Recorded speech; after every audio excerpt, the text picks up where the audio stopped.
भक्ति और विवेक की शक्ति। एक गांव में गंगा नाम की एक सुंदर और धर्मपरायण स्त्री रहती थी। उसका जीवन खुशहाल था, लेकिन समय के क्रूर चक्र ने उसे भरी जवानी में ही विधवा कर दिया। पति की मृत्यु के बाद गंगा का मन सांसारिक जीवन से विरक्त हो गया। उसने अपनी शांति और ईश्वर की प्राप्ति के लिए एक संत को अपना गुरु बना लिया और भक्ति के मार्ग पर चलने लगी। गुरु के उपदेशों को जीवन का आदर्श मानकर वह दिन रात साधना में लगी रहती। एक दिन गंगा ने अपने गुरु को अपने घर आमंत्रित किया और पूरे प्रेम और श्रद्धा से उनका स्वागत किया। गुरुजी को भोजन कराकर वह उनके चरणों में बैठी धर्म और भक्ति के विषय में उपदेश सुनने के लिए। लेकिन इस बार गुरु के मन में पाप प्रवेश कर चुका था।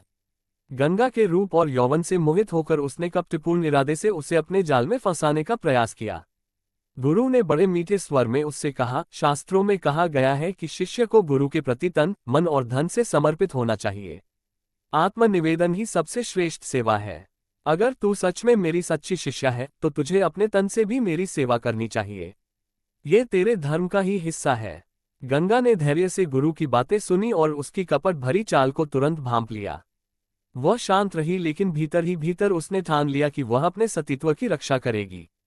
उसने विनम्रता से कहा, गुरुदेव, आपकी बातों में गूढ़ तर्क और शास्त्रों के प्रमाण अवश्य हैं, लेकिन शास्त्रों का सच्चा अर्थ केवल वही समझ सकता है जिसके मन में पवित्रता हो।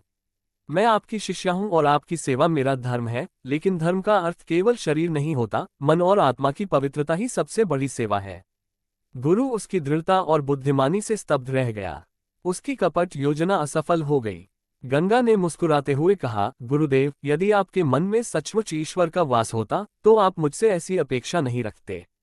आप मेरे गुरु हैं और मेरा धर्म है कि आपको सही राह दिखाऊं।